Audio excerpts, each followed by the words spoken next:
Boa. Bom dia, boa Bom dia, tarde, boa noite. A depender de qual fuso horário de quem está nos ouvindo. Hoje a gente tem um prazer imenso aqui de receber o Sandro, uma pessoa que eu muito admiro, uma pessoa que tem baita conhecimento sobre estratégia, sobre experiência do cliente, alguém que eu tive a oportunidade de trabalhar em duas empresas, não vou dar spoiler, mas já que ele fale um pouquinho mais. Eu sempre, Sandro, gosto de começar o papo, né? Deixar que o convidado se apresenta, né? Falar um pouquinho de quem ele é na fila do pão desse Brasilzão. Antes de falarmos sobre o tema em específico, porque acho que é um tema que o pessoal vai gostar muito, mas já dá o spoiler, vamos falar um pouco de estratégia e DevOps, inovação e também experiência do cliente, mas ao redor do papo fica mais claro qual que é o nosso tema central. Mas, Sandro, fala um pouquinho, cara, quem é o Sandro Mantega? Qual é a sua trajetória? Como é que você caiu nesse universo de experiência, estratégia, tecnologia? Fala um pouquinho para nós. ok, muito bem. Bom dia, boa tarde, boa noite, né? A gente não sabe quando que a pessoa vai ver o vídeo, né, Teca? Bom, Exato. agradeço pelo convite, né, para a gente poder conversar a respeito de temas orientados à experiência do cliente, a estratégia, a DevOps, como você comentou. Nos últimos 10 anos, eu tive a oportunidade de trabalhar em empresas de alto crescimento, scale-ups. Foram 3 fintechs e 2 IPOs como executivos. Então, eu tive esse tempo eu trabalhei no PagSeguro, no PicPay e também no Nubank, né? Foram 2 aberturas de capital, a mais recente no Nubank, que eu acompanhei como executivo, e também no PagSeguro. Foi um projeto que eu fiquei mais tempo. E também trabalhei como consultor na Bain Company, em grandes projetos de transformação digital. Então, é uma experiência que o ponto comum é o desafio de transformação, seja para empresas que estão passando por um processo de crescimento muito acelerado, ou empresas já estabelecidas, incumbentes, que desejam manter a relevância do seu posicionamento. E, e também, em paralelo a isso, eu acabei realizando uma pesquisa de doutorado focada no desenvolvimento de competências para o autocrescimento. Então, foi uma pesquisa em que eu usei bastante teoria de empreendedorismo e também de estratégia para poder compreender como os líderes desenvolvem competências para as suas empresas que estão em processos de autocrescimento. Boa, boa. Atualmente, o que eu estou fazendo? Eu estou mentorando startups e scale-ups exatamente com esse mesmo escopo, com esse mesmo foco. Boa, boa, Sandro. Que legal, cara. Antes de entrarmos no nosso tema, deixa eu só trazer aqui um pouco do contexto da Delta Ops, né? Hoje, a gente está atuando especificamente com o serviço de DevOps, Cloud Computing, a SRE, a Sobriedade. Nós nascemos em 2017 com uma missão muito clara, que é capacitar os nossos clientes a alcançar o alto desempenho, a ter mais escalabilidade, ter eficiência, tornando a sua infraestrutura digital mais ágil e robusta. A gente entende que, por meio de soluções tecnológicas avançadas e com uma gestão mais humanizada, a gente consegue ajudar os nossos clientes nesse particular. E também temos como ambição aqui na DataOps impulsionar os resultados do negócio com soluções inovadoras, direcionadas a empresas que buscam eficiência, performance e resiliência operacional. A gente convidou o Sandro muito em função da nossa missão e ambição. A gente tem falado muito sobre DevOps, mas tem uma perninha que está ligada ao DevOps, que é a experiência do cliente. Ou seja, DevOps e experiência do cliente estão diretamente conectados, porque velocidade e qualidade da entrega de software impactam diretamente a percepção e a satisfação dos usuários, né? A gente tem percebido que empresas que adotam DevOps conseguem ter mais, ou seja, lançar mais funcionalidades mais rápido e corrigir também mais rápido a rota, né? Bem como garantir que tem um ambiente estável e seguro da sua operação. São fatores essenciais para mitigar, de alguma forma, gargalos e ter uma experiência mais fluida. E também percebemos que, durante essa trajetória, que ter um mecanismo que te permita observar a tua operação e coletar feedback contínuo permite que a gente consiga identificar, de alguma forma, a tendências do comportamento do cliente e também ajustar as nossas aplicações para ter a melhor experiência expectativa do cliente, né? Então, como a gente disse sempre, DevOps não é apenas automação, não é apenas infraestrutura, é mais uma mentalidade centrada no cliente para que possamos garantir cada vez mais a mudança no sistema operacional como um todo, né? Porque no final o que a gente quer ter que o cliente tenha uma experiência com menos fricção possível, né? Nessa jornada digital do consumidor. Falando nisso, Sandro, em sua experiência de transformação digital, que você já passou por várias empresas como a PagSeguro, a Nubank e a PicPay, a Bem Company, por aí fora, quais, na tua opinião, são os pilares fundamentais de uma estratégia de crescimento inovador centrada no cliente? Então, acho que a gente pode falar basicamente de 4 pilares. Um deles é a estratégia, o segundo é a cultura que a empresa tem, e cada empresa tem a sua própria cultura. O terceiro é o modelo operacional, e aí entra o aspecto da tecnologia DevOps que você mencionou, por exemplo. E o quarto é o que eu chamaria de desenvolvimento de competências. Então, para a gente poder falar em crescimento saudável de um modelo de negócio e que tenha centralidade no cliente, eu acho essencial que as lideranças sejam capazes de fazer um mapeamento e dos cruzamentos entre estratégia, cultura, modelo operacional e também o desenvolvimento de competências, porque a satisfação da experiência do cliente, né, voltando lá no Peter Drucker, né, costuma ser sempre bem citado, mas eu acho que na década de 60 ele acertou muito, né? Qual é a razão da existência de uma empresa? Qual a razão de um negócio? Essa razão, esse propósito, ele começa com o cliente. Você resolvendo ou procurando resolver, tendo empatia com um cliente potencial que tem um problema e procurando desenvolver uma solução para esse problema e resolvendo esse problema por meio de um modelo de negócio, de uma empresa. Então, a gente teve muita mudança de perspectiva em relação a isso, mas eu vejo que quando as empresas orientam um propósito em relação ao cliente, o que eu observo é que o nível de energia, o nível de engajamento de quem trabalha em prol desse cliente costuma ser muito maior do que em organizações quando você define o propósito, o objetivo de alguma outra maneira. Agora, tem um outro ponto também que eu acho importante destacar,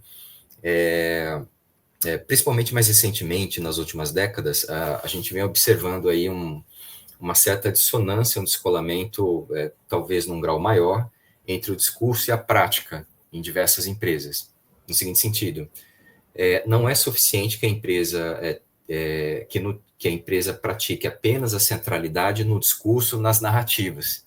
E no dia a dia das tomadas de decisão, são outras prioridades que são definidas em detrimento da centralidade no cliente. A gente vê muito isso. Então, nessas situações, o que eu recomendo é que a liderança, ela de fato seja o mais transparente possível, porque as pessoas percebem.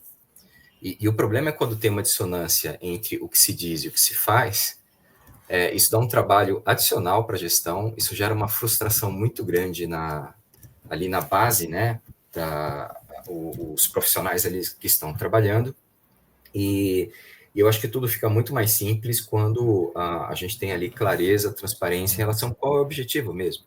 Então, se o objetivo não é a centralidade no cliente, é melhor que isso fique muito claro. Aí quem vai estar trabalhando não vai entrar em conflito, como a gente vê em várias situações, né? Então, tem lugares que claramente a orientação é uma orientação financeira, outros lugares é uma orientação muito forte para a marca. Então, por exemplo, se o teu objetivo é esse, você pode falar que a segunda alavanca é uma centralidade no cliente. E isso vai ajudar muito na tomada de decisão, nas priorizações, porque ninguém vai ficar em dúvida o que fazer naquela situação, entendeu? Então, quando a gente fala de estratégia e cultura, essas duas coisas andam muito juntas, né? Porque a definição de propósito, ela não é só racional de um ponto de vista estratégico. Ela guarda uma relação muito grande com a cultura, né? Que vai informar as pessoas, bom, por que estamos aqui? Qual é o nosso principal propósito? E aí, essa relação permanente entre estratégia e cultura, ela é uma responsabilidade grande da liderança tratar não só o aspecto mais racional, vamos dizer assim, que vem da discussão estratégica, mas também um aspecto emocional, de valores, de comportamento, que vem com a cultura. Então, por isso também o Drucker falava lá atrás que a cultura acaba comendo a estratégia no café da manhã, né? Porque não adianta a tua cabeça olhar para um rumo e o teu coração, a tua emoção está apontando para outro, né? Isso tende a gerar uma paralisia, conflito, e principalmente em momentos ou de estresse ou de crise, e isso pode vir tanto da estagnação da empresa, da perda de mercado, quanto do autocrescimento. Esses dois caminhos podem gerar situações de estresse, dificulta ainda mais se a gente não tem uma clareza, uma coerência ali, alinhando estratégia e cultura, tá? E aí eu falei dos dois primeiros pilares. Aí os outros dois pilares, a gente está falando de modelo operacional e a gente está falando também do desenvolvimento de competências. Por quê? Por conta das mudanças que a gente observa no mundo hoje, a constante que a gente vê é que essa velocidade só vem aumentando.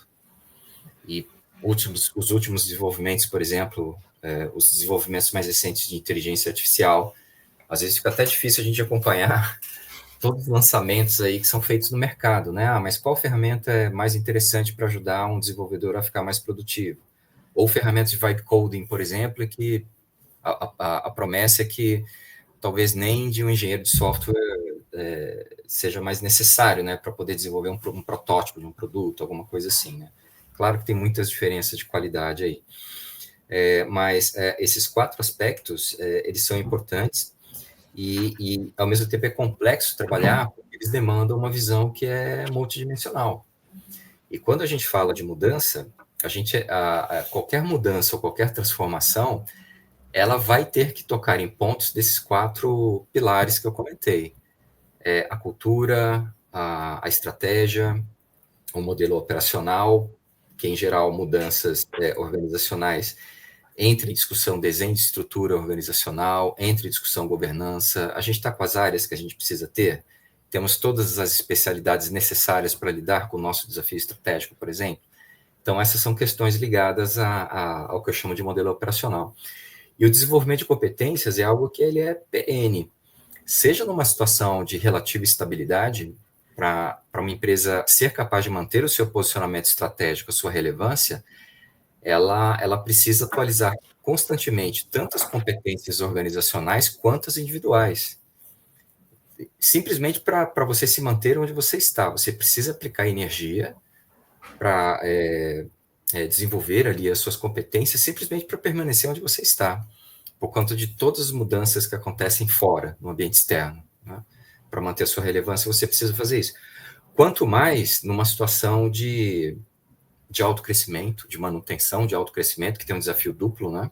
Não é só satisfazer a base de clientes, a base de usuários, mas é também criar uma empresa grande, capaz de atender essa base que cresce cada vez mais, não só em termos de volume de clientes, de tamanho, né, de relevância em termos de clientes, mas muito provavelmente em termos de expansão de portfólio de serviços que é oferecida para essa base cada vez mais ampla de clientes, né?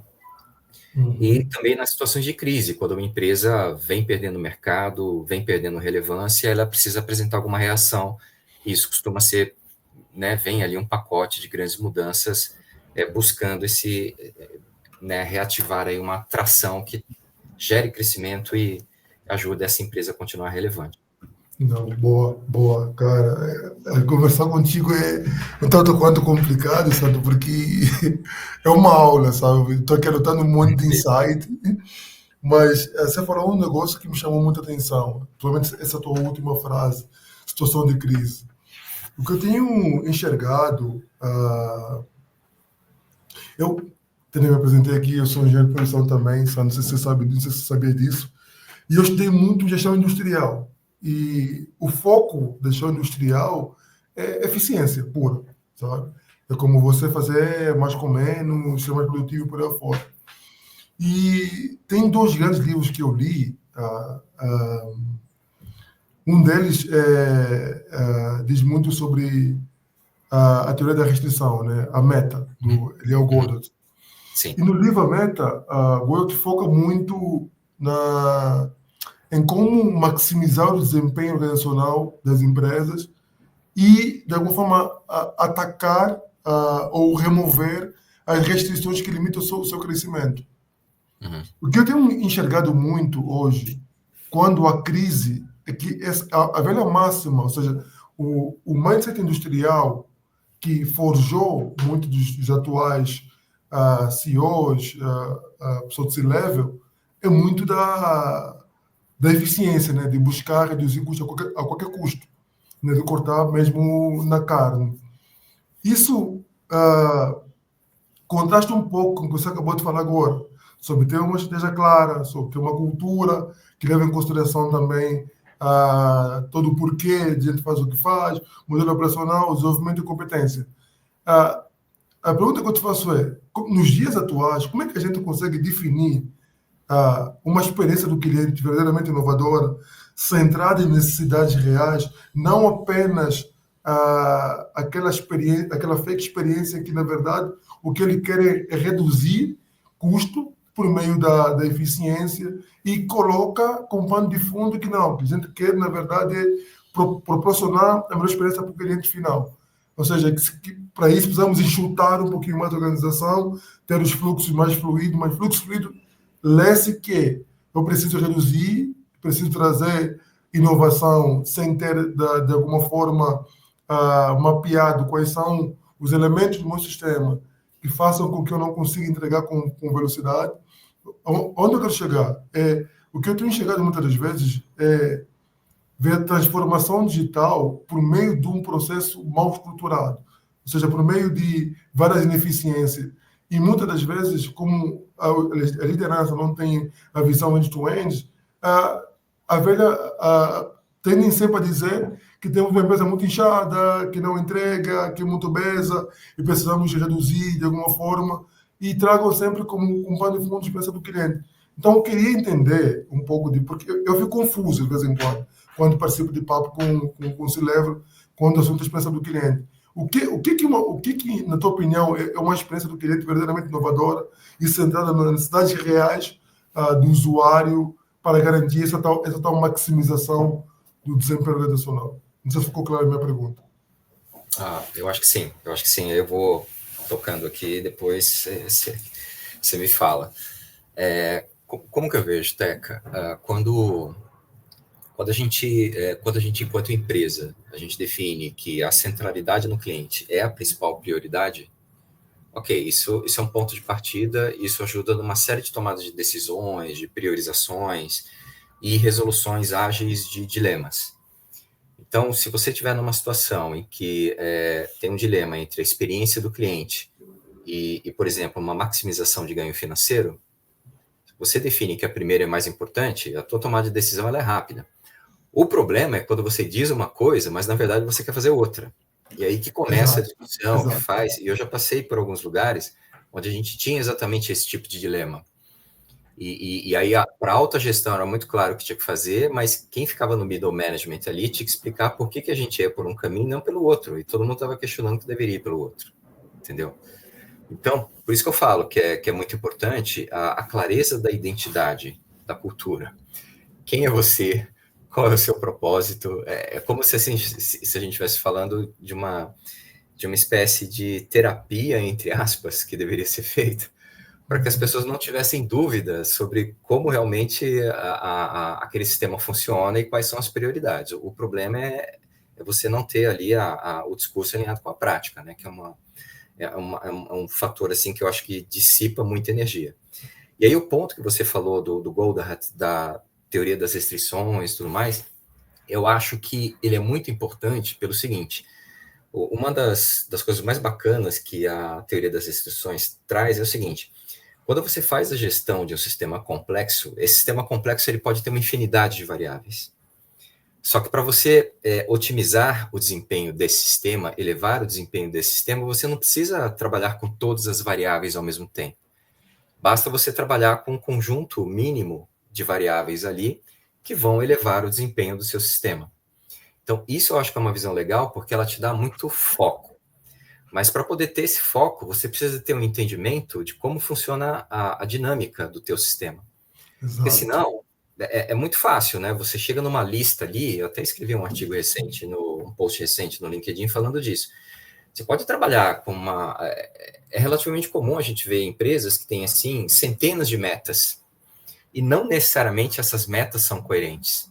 Às vezes uma puxa para um lado, outra puxa para o outro, e mexendo em todos ao mesmo tempo, você não sabe realmente qual vai ser o resultado final naquele sistema.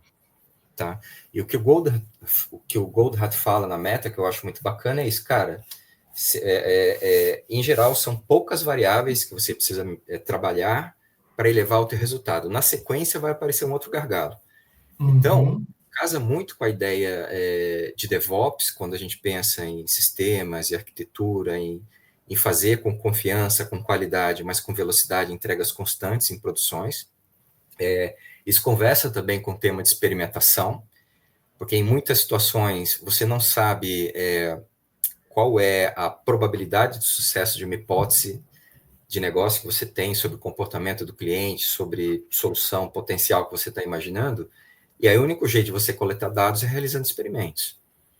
E aí como que você faz isso de jeito confiável, de jeito barato, de jeito rápido? O DevOps é algo que pode ajudar a gente nisso, é um requisito necessário. Tá? Então, quando a gente pensa nesses elementos, como que isso se conecta com a experiência do cliente, né? Então, a clareza, quando você verifica a necessidade de realizar experimentos porque você não tem dados históricos. Então, em geral, saber trabalhar tanto com o que é novo, em termos de captura de comportamento, quanto aquilo que você já tem de dados e que você consegue observar através de interações passadas, isso te ajuda a projetar, a imaginar e a implantar experiências que façam sentido para os clientes. E aí a gente pode pensar numa gradação, que era algo que eu estava comentando recentemente numa outra discussão com pessoas da área de educação, que é o seguinte: a experiência do cliente ela pode se materializar por meio de transações. Então você tem uma relação com o cliente que ela pode ser classificada como meramente transacional. Se você vai mais a fundo, se você investe mais nisso, e para poder fazer isso, você tem que cuidar muito bem das pessoas da sua empresa que tem contato direto com o cliente, principalmente. Às vezes esse é um elo que acaba ficando, entre aspas, um pouco esquecido. A gente não consegue, na minha visão, entregar uma grande experiência para o cliente se a gente também não pensa na experiência de atendimento de quem tem contato direto com o cliente, está provendo serviço para aquele cliente. Tem que ter cuidado com esses dois elementos dessa cadeia de criação de valor compartilhado entre o cliente e a empresa. E aí isso é muito importante para sair de um relacionamento com o cliente que ele é meramente transacional para um relacionamento que ele já seja mais relacional. Então, quando o cliente entra em contato com você, não é simplesmente para pagar um boleto e pronto, está resolvido, como se eu estivesse falando com uma máquina. Você tem uma interação que o cliente, quando ele vai entrar em contato, ele fala, poxa, eu vou entrar em contato, eu sei que, por exemplo, eu vou falar com o Teca. E aí eu já espero um determinado comportamento que eu já não classifico mais como uma relação transacional. Eu coloco como um contato que ele já está no âmbito mais relacional. Uhum. Você pode pensar num outro grau, que é quando esse relacional ele é tão bem feito, por exemplo, quando eu chego num atendimento, por exemplo, eu estou te atendendo e falo, poxa, Teca, como é que está o teu cachorrinho? Você falou da última vez que tinha levado ele no veterinário, ele não estava muito bem em saúde. Cara, já criou uma conexão emocional ali, de alguma maneira. Já não é mais a respeito de negócio, não é mais transacional, vai além da compra e da venda, já é uma conexão ali entre duas pessoas. Tá? E quando a gente fala de desenho de experiência de cliente, a gente está falando disso, sair do transacional, ir para o relacional, o emocional, para criar conexões que vão além das transacionais, do que é comércio, do que é business, para que esse cliente de fato seja engajado. E isso, na minha visão, é uma grande fonte de diferenciação, porque a grande maioria das empresas, às vezes, tem dificuldade até em oferecer um produto de qualidade, oferecer um Exato, serviço de qualidade no exato. nível transacional, que dirá desenvolver com intencionalidade um relacionamento com o cliente que vai trabalhar também o aspecto emocional, que vai gerar engajamento. E aí, Uhum, são uhum. bacanas porque isso costuma ter um reflexo, por exemplo, em custo de aquisição. Porque se eu tenho uma relação especial ou diferente com uma empresa, eu vou ser a primeira pessoa a recomendar para outras pessoas o serviço daquela empresa. Né? E a gente tem casos no mercado de empresas que fazem bem isso. Agora, se eu tenho um problema com o básico do serviço, e quando eu entro em contato sou mal atendido, aí não dá nem para. Não faz sentido essa empresa fazer investimento se a base do que ela oferece não está bem Uhum. feito, por exemplo, entendeu? Não, perfeito. Sandro, o que a gente tem visto, principalmente quando a gente diz empresas que trabalham com produtos digitais, um grande desafio que a liderança tem é enxergar o papel do DevOps na melhoria do atendimento ao cliente.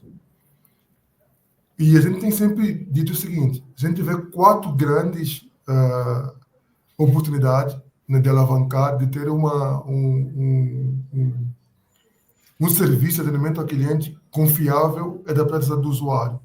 Primeiro, a partir do momento que você implementa práticas de DevOps, você tem a resolução mais ágil dos problemas. Por meio de práticas de monitoramento contínuo, observabilidade, você consegue fazer com que a equipe de operação consegue, de alguma forma, identificar as falhas antes que afetem o cliente. Você consegue garantir um serviço mais escalável e estável. Um outro ponto tem a ver com a atualização frequente sem interrupções. A partir do momento que você tem um time que de DevOps está conectado com o time de desenvolvimento, você tem uma entrega contínua. Você permite que novas funcionalidades e correções sejam implementadas sem impactar negativamente a experiência do usuário. E, consequentemente, também, você integrando com o time de atendimento, o time de atendimento sabe o que está subindo, sabe o que está por vir, sabe os eventuais problemas que podem surgir também. E um outro pilar que eu vejo muito é a automação para a eficiência, né? Porque, por meio de prática de DevOps, você consegue automatizar o processo, você consegue reduzir os erros humanos, você consegue melhorar de alguma forma a qualidade do atendimento e garantir que o cliente tenha uma experiência sem fricção mais fluida. E o outro tem a ver com feedback também em tempo real. Falando nisso, Sandro, eu anotei aqui um ponto que você comentou e que eu tenho também enxergado. Cara, como você, na tua experiência, quais são os maiores desafios que você tem enxergado, ao que você tem enfrentado ao alinhar a experiência do cliente com estratégia intencional, junto com uma estratégia de TI e DevOps? Tipo, como você une esses três universos, sabe? Tipo, a experiência do cliente, TI e DevOps para sustentar o que foi desenvolvido. Então, eu vejo toda essa parte de tecnologia, a abordagem de DevOps, como requisitos absolutamente necessários para entregar a melhor experiência possível para os clientes. Então, entre aspas, é uma fundação que ela precisa estar muito bem construída e mantida para que a experiência do cliente seja sempre a melhor possível. Então, fica muito difícil, por exemplo, você falar em entregar uma boa experiência para o cliente se a infraestrutura tem instabilidade, se o sistema tem bugs, é instável, fica indisponível. Então, isso daí é um pilar que ele é fundamental e ele precisa ser muito bem feito. Eu acho que o problema nesse aspecto, Teca, não é se a infra é importante, se DevOps é importante. Eu acho que as pessoas entendem isso. A dificuldade que eu vejo em alguns lugares, a empresa poder contar com as competências necessárias, aí vai para o quarto pilar que eu comentei, com as competências necessárias para poder fazer bem essas disciplinas, para que essa fundação não seja um problema para que o cliente tenha uma experiência boa. Tá? Só que aí, essa parte toda que a gente está falando de TI, de infra, de DevOps, Imagina uma situação que você tem ali as competências necessárias para poder fazer isso. Mas se você não teve ali a parte de design, a parte de produto adequada, um produto que não é adequado para o cliente, e assim, essa falta de adequação ela pode ter vários motivos, pode ser que esse produto ele funcione muito bem, mas ele, eventualmente, ele não entrega a proposta de valor que aquele cliente espera. Então, não adianta se você está com um produto, entre aspas, inadequado. Né? Ou, às vezes, aquele produto é adequado, mas não para aquele segmento de cliente que você imaginou, mas para um outro que ainda não está no teu radar, que ele veria ali valor naquela proposta de valor que você está colocando. E é muito comum ver esse tipo de descoberta, principalmente em empresas mais jovens, né, startups, scale-ups, em que elas fazem um pivô aí para poder reorientar isso. E é claro que essa parte, esses pilares que a gente falou do DevOps, de infra, de TI, são muito importantes para ter agilidade para poder fazer isso. Mas aí eu trouxe um exemplo aqui da parte da adequação do produto. E também não adianta, não é suficiente, porque se o cliente ele tem um aspecto na jornada que ele sente a necessidade de entrar em contato com a empresa, por N motivos ele não é bem atendido. Então, a tua experiência de atendimento é ruim, apesar da parte de DevOps eventualmente estar sendo bem feita, entendeu? E às vezes o produto ser o produto que o cliente precisa, que ele valoriza. Mas aí, quando ele chega no atendimento, ele tem uma experiência horrível. E a gente sabe com que frequência isso acontece, né? Às vezes, as experiências para você poder vender, e isso é frustrante, a frequência que a gente percebe isso, né? Quando a empresa está interessada em vender, ela disponibiliza uma quantidade muito grande de recursos ali para facilitar o funil de venda. Agora, quando o cliente tem um problema usando o produto, às vezes é um Deus nos acuda para esse cliente ele conseguir ter o suporte da empresa. Então, a experiência fica frustrada. O cliente ele se sente prejudicado. Então, eu acho que esse tipo de constatação é importante para as empresas fazerem uma reflexão, e quem está fazendo isso melhor, na verdade, cria um diferencial competitivo que, até onde eu vejo, ele não é simples de ser criado e mantido.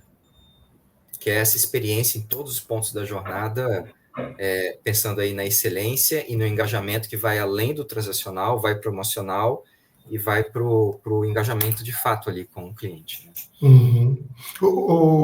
Sandro, essa experiência que você comentou em todo ponto da jornada passa muito por termos processos menos engessados, mais fluidos e termos praticamente... E conseguimos também eliminar os silos entre áreas que são as grandes barreiras. Como é que você enxerga essa questão de termos praticamente várias empresas formadas por vários silos em que as coisas praticamente não fluem porque não tem uma cultura que ajuda a quebrar esses obstáculos, tornando tudo mais ágil e responsivo? De que forma é que as empresas conseguem lidar, não só por meio de prática de DevOps em si, mas na tua experiência, como é que podemos quebrar esses silos que engessam de alguma forma e impactam diretamente a experiência do cliente?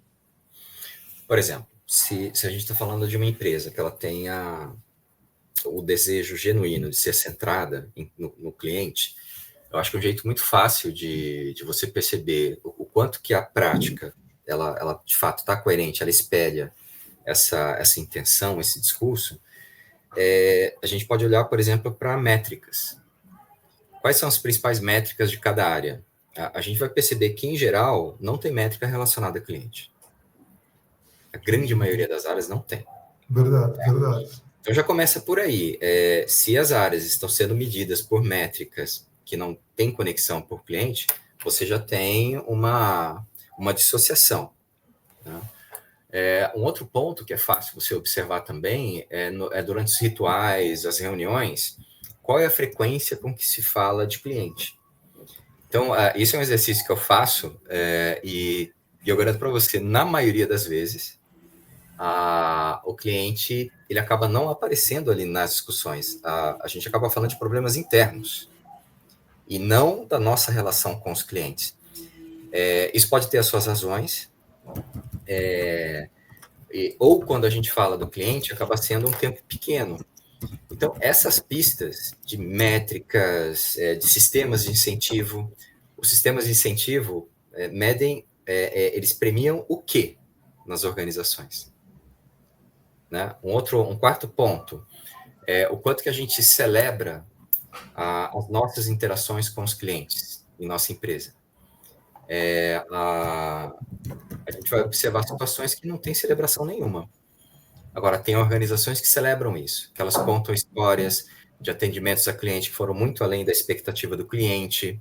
Então, eu estou dando aqui exemplos de mecanismos ou de observações que a gente pode fazer que ajuda a gente a entender na vida real se aquela empresa, ela de fato, ela tem alguma orientação a cliente ou não. Por quê? O tema de cliente, ele é um tema que é cross, ele é comum a todas as áreas da empresa. Mas se as métricas, sistemas de incentivos e rituais não tratam disso, eu tô apontando para um outro lugar, eu vou ter um outro resultado. E aí é um falso dilema, na minha visão, achar que centralidade do cliente e alta eficiência operacional tem um dilema nisso. Ter mais de um significa ter menos do outro. Eu acho que o desafio intelectual, o desafio estratégico de cultura, de modelo operacional e desenvolvimento de competência, está em exatamente resolver, entender e conseguir achar caminhos reais, práticos, pragmáticos que resolvam isso que eu considero como um falso dilema. E aí, qual que é o desafio? É você promover inovação de forma contínua, de tal maneira que entrega de uma grande excelência operacional no atendimento venha junto também de uma alta eficiência operacional. Essas coisas, esses dois pontos, eles não são excludentes. E cria diferencial e sustenta melhor no mercado a empresa que consegue resolver isso melhor. Perfeito, perfeito. Pô, Sandro, te ouvindo aqui, cara, eu me conectei muito com o Lean Thinking, sabe? O pensamento enxuto, sabe? Sistema Toyota, que se baseia nos cinco princípios, né? E que o primeiro é claro, a gente precisa definir o que é valor na ótica do cliente. E vai muito em contra ao ponto que você comentou, né? A impressão focada nos problemas internos e não com relação ao cliente. Porque a partir do momento que você define o que é valor na ótica do cliente, você consegue identificar o que realmente é valor para o cliente e, com base nisso, eliminar aquelas atividades que não contribuem para isso. E eliminar atividade, muitas vezes, vai te convidar a você olhar o teu fluxo de valor, mapear de alguma forma e entender aonde é que estão os meus gargalos, as minhas deficiências e otimizar esse fluxo para entregar cada etapa, consegue agregar valor sem desperdício, mas olhando para o cliente final. Porque no final a gente está desenhando o fluxo orientado ao cliente, né? E com base nisso você tem um fluxo contínuo que está entregando sem interrupção nenhuma e aí aumento de produtividade, se reduz atraso e por aí fora. E tem um outro princípio que o sistema de manufatura da Toyota diz muito, que é o quarto, que é relacionado à produção puxada. Ou seja, você ajusta a sua capacidade de produção ou a tua demanda real de acordo com aquilo que o cliente realmente precisa. E você tem um ajuste em tempo real, praticamente, sem excessos e sem desperdícios. E com base nisso você consegue buscar a perfeição. Ou seja, porque a perfeição que você falou é ter excelência operacional, é você ter inovação de forma continuada e focado praticamente em um sistema que entrega aquilo que o cliente precisa.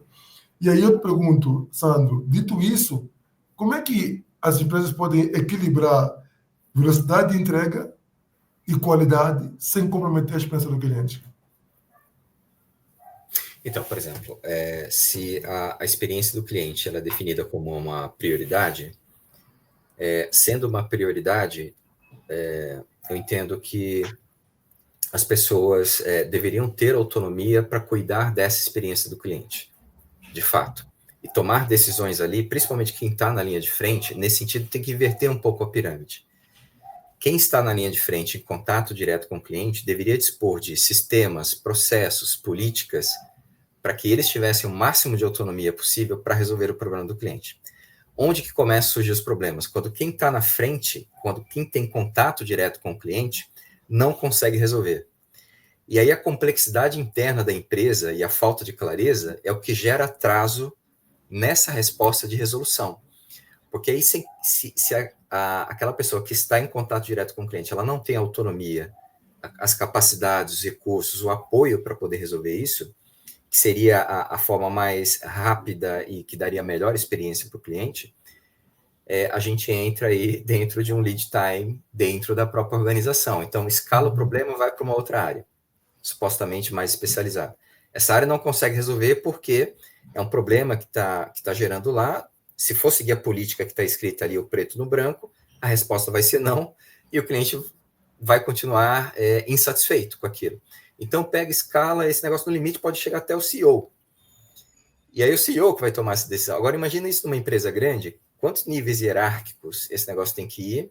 Esse negócio já está dando problema em rede social, já prejudicou a imagem da empresa e tudo mais. Quando bastaria um nível de autonomia, talvez um orçamento ali mínimo para aquela pessoa que está ali na frente, ali em contato direto com o cliente, ela tomar a decisão.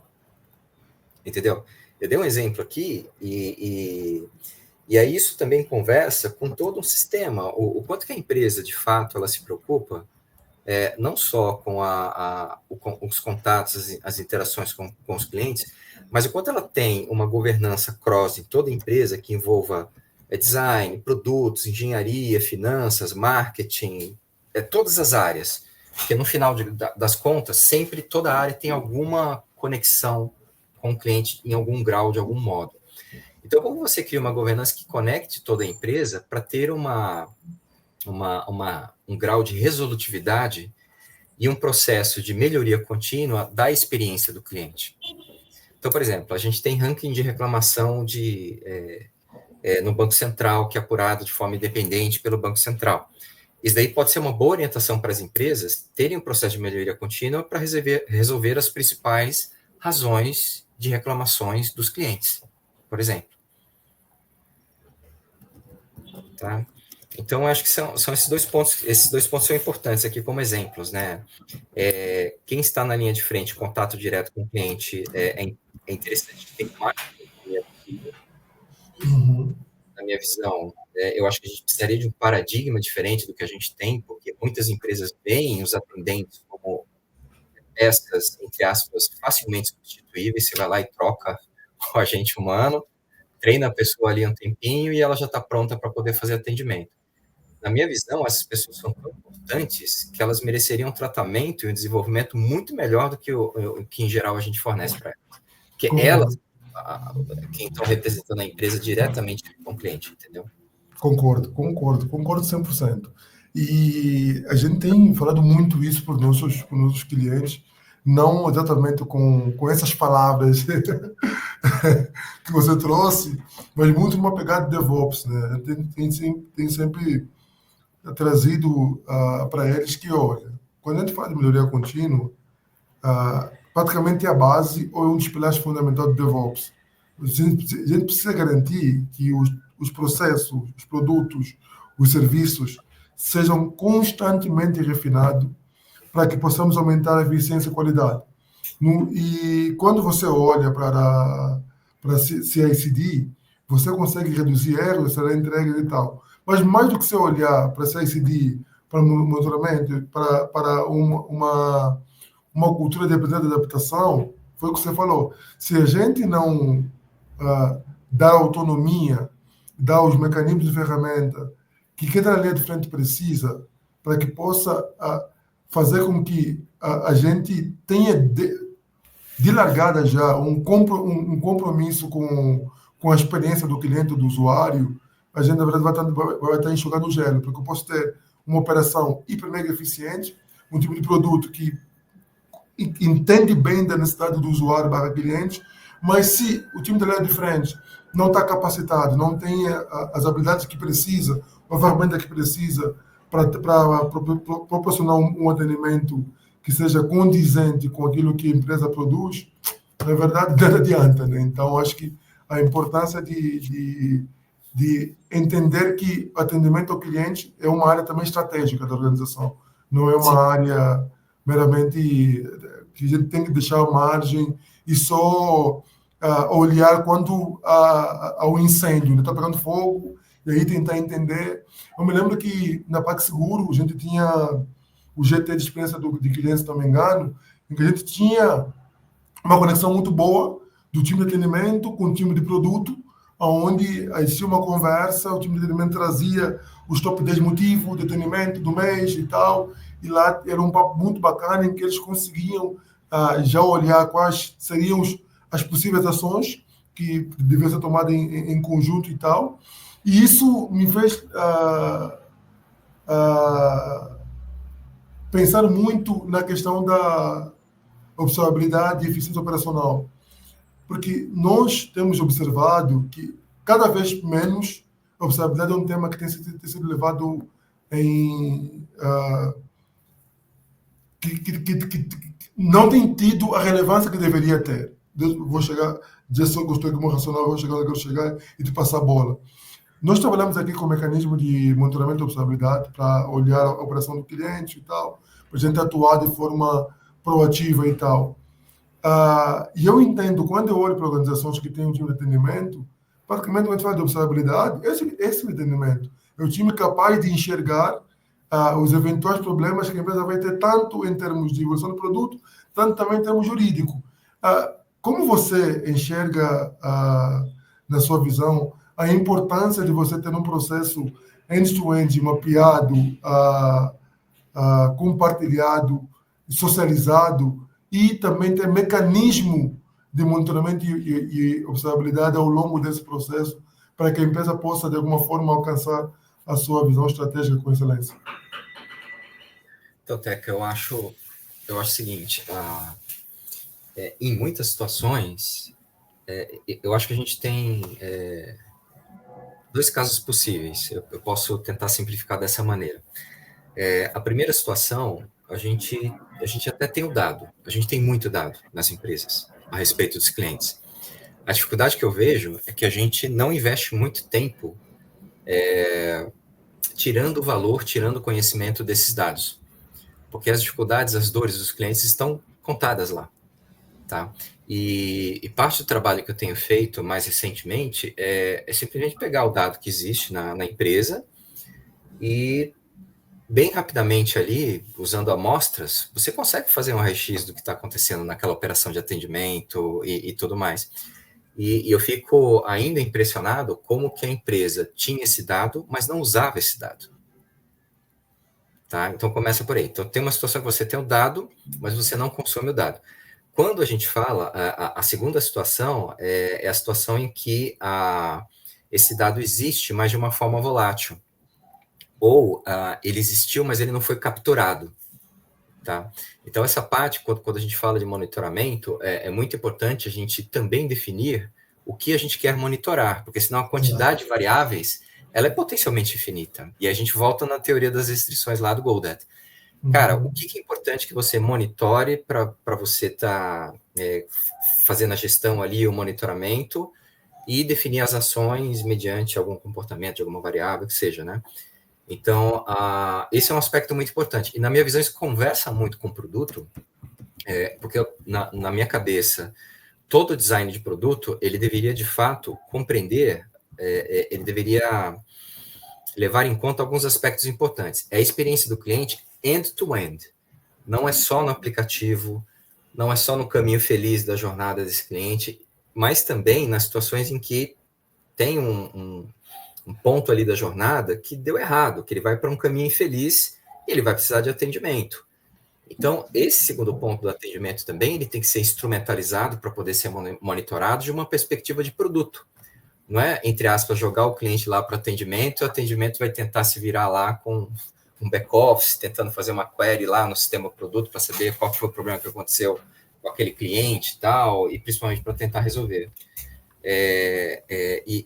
Ou seja, esses dois aspectos eu acho que, primeiro, eu acho que já tem muito dado, mas falta, às vezes, por N motivos, ali um investimento para poder analisar esses dados, para escutar o que o cliente está contando para a gente, que em geral está lá, mas nem sempre a gente pega e escuta. E o segundo ponto é a gente ter clareza sobre o que é absolutamente essencial que a gente monitore, seja do ponto de vista de estabilidade do nosso produto, se é um produto digital, ele tem que estar disponível ali, mas também o que a gente vai coletar das interações do cliente, não só no caminho feliz que ele faz no aplicativo, no website, alguma coisa assim, mas também quando esse cliente está no atendimento, porque eu vejo o atendimento, de certa forma, também como um produto que a gente tem que cuidar com muito cuidado, porque ele é essencial para ajudar a gente a criar promotores ao invés de detratores, por exemplo. Concordo. E, tipo, Sandro, eu e o Diogo, que é um dos sócios fundadores da Delta Ops, a gente tem falado muito sobre isso, sabe? Que, infelizmente, muitas organizações estão voando praticamente no escuro, sabe? Não tem visibilidade sobre o sistema, e os dados, como você falou, são essenciais para a prevenção de falhas e também melhorar a experiência do cliente, né? E a gente tem sempre, sempre que possível, em conversas com o C-Level, dizer o seguinte, cara, a gente precisa garantir desempenho, estabilidade, a eficiência e tal, mas para isso, a gente precisa olhar para métricas, a gente precisa olhar qual é o tempo de espera para mudança, qual é o tempo, quais são a taxa de falhas, quais são a frequência de implementação, qual é a tua do teu sistema, qual é o teu CLA, CLI, CLO, mas, infelizmente, parece que é um papo um tanto quanto maçante quando você leva para o nível mais sênior da organização, sabe? Para o nível tático, acho que é um papo que flui bem, sabe? Não sei se também se tem a ver muito como você leva também esses dados, né? Porque eu vejo que, em geral, muitas organizações tomam decisões com base em feeling porque é muito mais confortável, sabe? Porque acho que olhar para métrica, olhar para dados, e remete você a ser um pouco mais crítico, sabe? Remete você a olhar com mais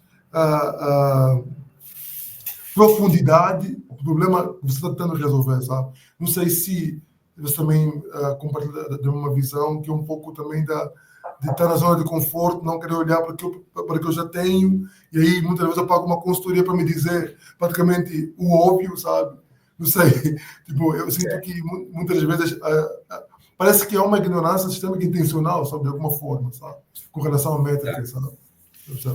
Como que eu vejo isso, Teca? Da seguinte maneira, quer dizer, possível caminho para a gente poder melhorar, né, esse aspecto que você mencionou. Se a gente não toma cuidado, o que é mais fácil do ponto de vista de gestão é criar uma empresa toda em silos.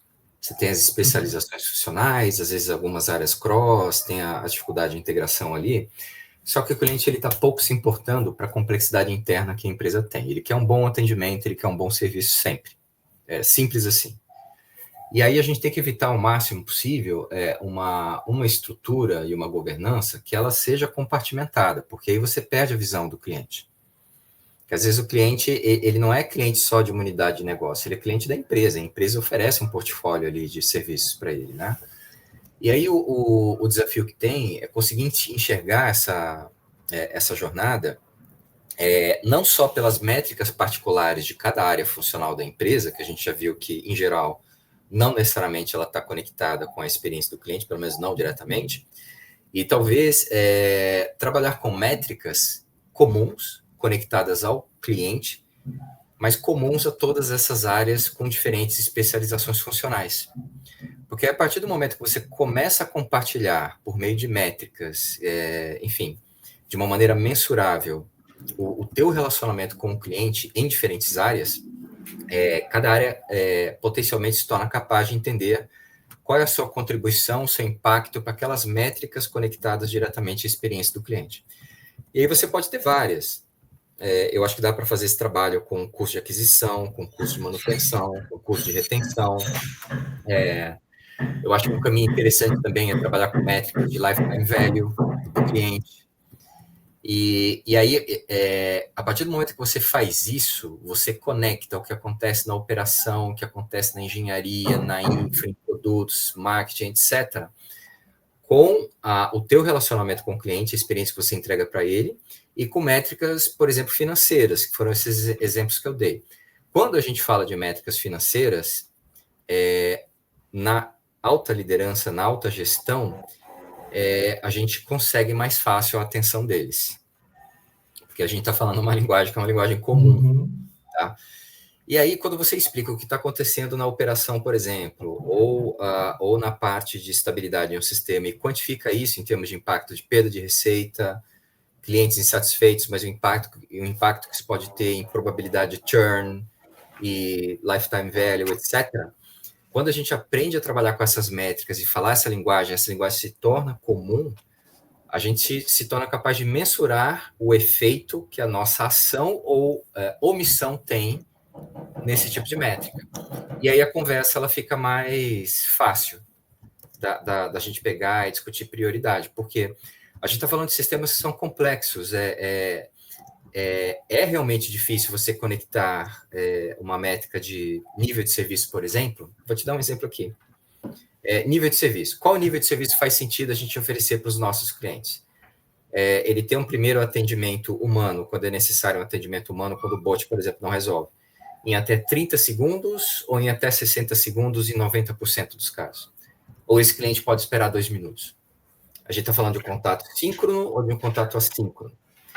Qual caso de contato, razão de contato, é melhor resolver com robô ou com ser humano?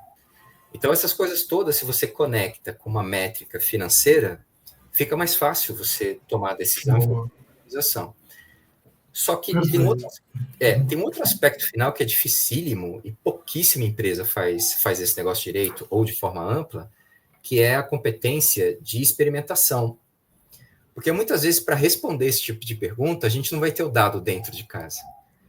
Porque a nossa relação com o cliente ela vai refletir apenas um tipo de processo. E para responder esse tipo de pergunta, se é melhor uma coisa ou outra, você precisa do capability de experimentação. E aí, de novo, a gente bate no que pode ser uma limitação dos sistemas que a empresa tem. Sistema produto, por exemplo, porque, eventualmente, o sistema produto, ele não permite você fazer um teste AB de tratamentos entre clientes para rodar um experimento para validar se uma hipótese de melhoria faz sentido ou não, entendeu?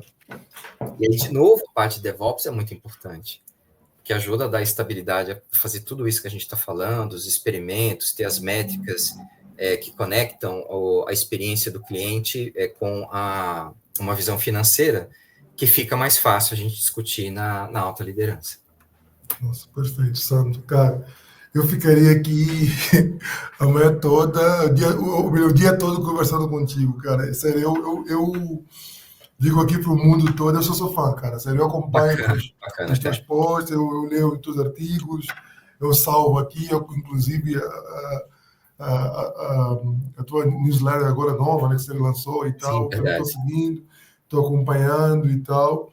Caminhando aqui para o final, Sandro, aqui vou fazer uma série de perguntas rápidas, perguntas e respostas rápidas. Pode bolar rapidão aqui. Se você pudesse hoje dar um único conselho para líderes de negócio, qual seria? Pegando tudo que a gente falou hoje aqui, qual seria o conselho assim que daria? Para a liderança? Uhum. É isso. Tá. Seria o seguinte: a gente se engajar com iniciativas que promovam o crescimento, mas não qualquer tipo de crescimento. Eu acho que hoje, mais do que nunca, é absolutamente urgente que a gente se engaje com iniciativas que promovam um crescimento que seja inclusivo e sustentável. Então, acho que a pergunta para a gente se fazer é o quanto que a gente quer dar um legado, né? Eu fico preocupado com o mundo que eu vou deixar para os meus filhos, por exemplo. Entendeu?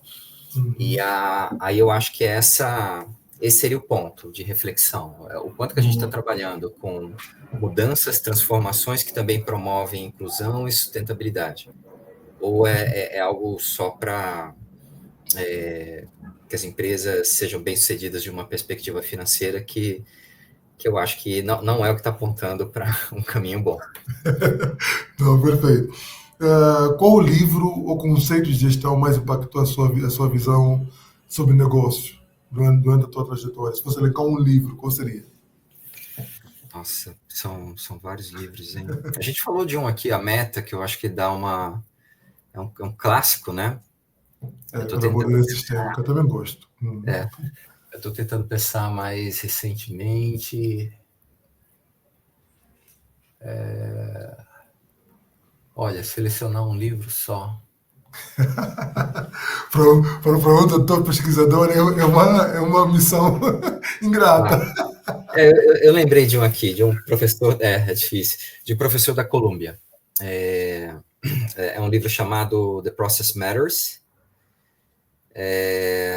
Estou tentando me lembrar o nome do professor da universidade. Peraí, deixa eu pegar o nome aqui. O Joel Brockner. É esse livro aqui, ó.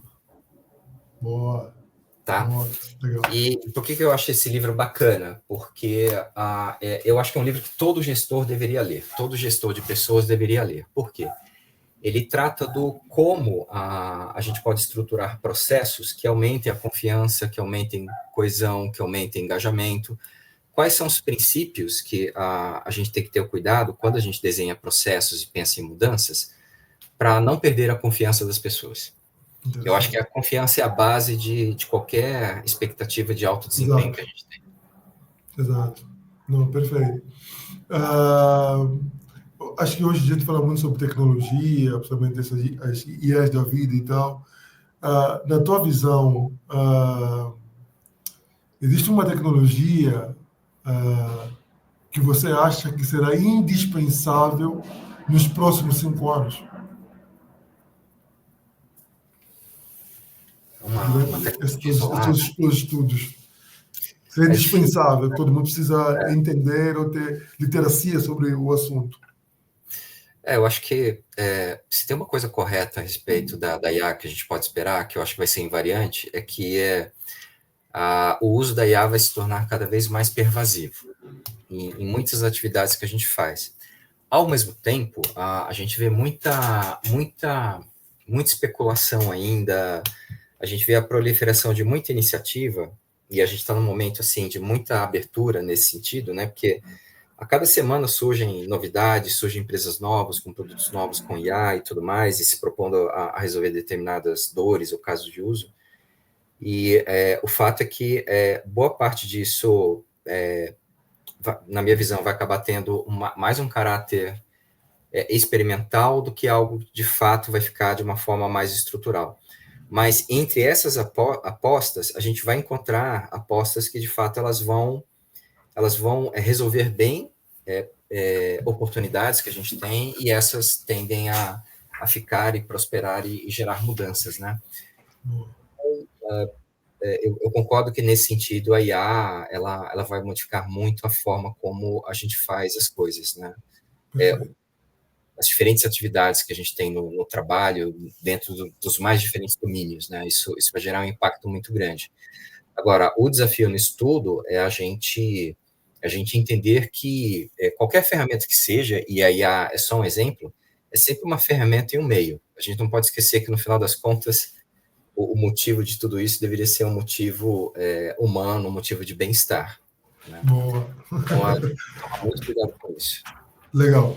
E Sandro, o que é que te motiva a continuar inovando e ajudando as empresas a crescer? Qual é o teu propósito que está por trás disso? Qual é o propósito? Eu acho que hoje,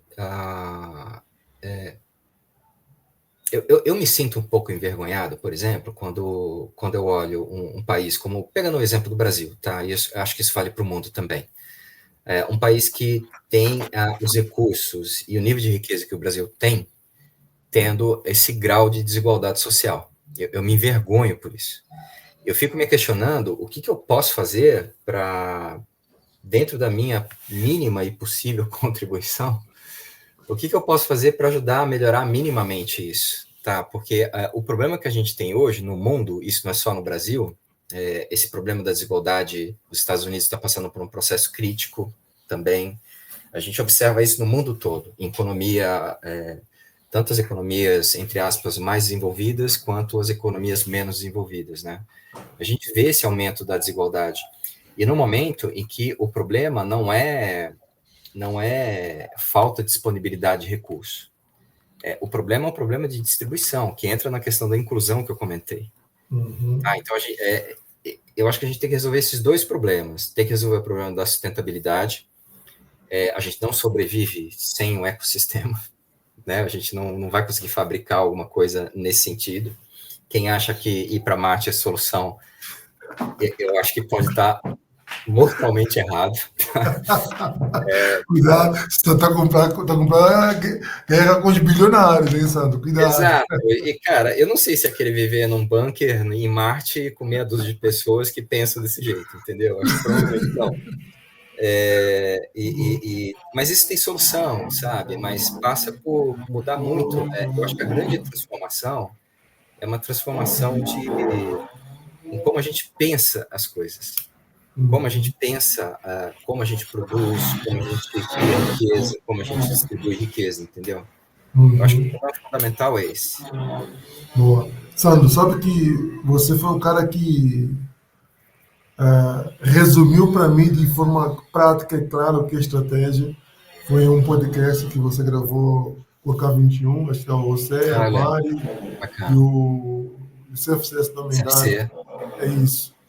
E de lá para cá, eu venho acompanhando muito o teu movimento na rede. Você deve ter falado muito sobre liderança, abordagem mais humana centrada e tal. Se você pudesse hoje escolher um lema para resumir a sua abordagem de liderança, qual seria esse lema?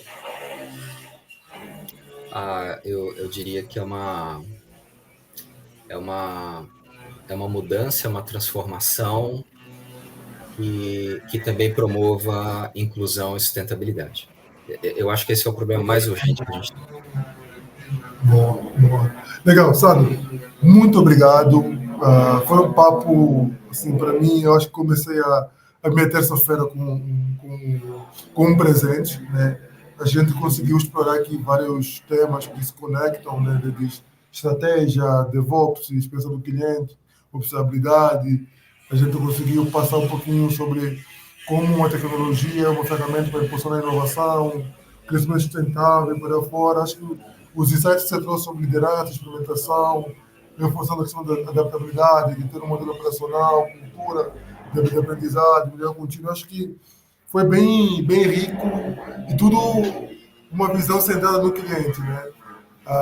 Eu acho que empresas que unem estratégia, tecnologia, não apenas evoluem, mas também transformam o mercado. E colocar o cliente no centro disso tudo, eu acho que é a cereja do bolo, né? E você foi muito feliz nas suas abordagens aqui, intervenções também. Cara, acho que foi uma conversa inspiradora e, para mim, memorável. Eu já queria conversar contigo em um outro momento, mas conversar contigo gravando, para mim, acho que vai ser um material vivo de consulta, sabe? Sempre que precisa Bacana. rever pontos que a gente conversou aqui, eu vou rever esse vídeo e tal. Espero que você também conseguisse desfrutar um pouquinho desse bate-papo e deixa aí para você fazer os teus conclusões finais para encerrarmos aqui essa conversa muito interessante e gostosa de se ter. Bacana, Teca. Bom, primeiro agradeço o convite. Acho que foi um bate-papo sobre temas assim que são relevantes, né? Eu espero que ajude a gente a continuar fazendo reflexões e mais do que reflexões, partir para ação, né? Para produzir uma mudança que seja positiva, né? Eu acho que nesse sentido seja mais um passinho aí que a gente tenta dar junto nessa direção. Se você falar um pouquinho também do que você está fazendo agora, o que você vai fazer para o pessoal que não te segue, precisa te seguir, deixar os contatos. Lógico que vai já tudo depois na descrição do vídeo no YouTube, mas fica à vontade também. Tá bom, eu acho que um ponto interessante para o contato é o LinkedIn, né? Você lembrou, vem escrevendo uma newsletter e os artigos dessa newsletter, daqui a alguns meses, eu quero transformar num livro. E ali tem muito que eu estudei no meu doutorado, muito da minha experiência executiva sobre processos de transformação organizacional e contextos de autocrescimento. Então, quem quiser trocar, acompanhar, eu acho que feedback sobre os artigos que eu estou escrevendo serão muito bem-vindos, porque eu acho que feedback, crítica,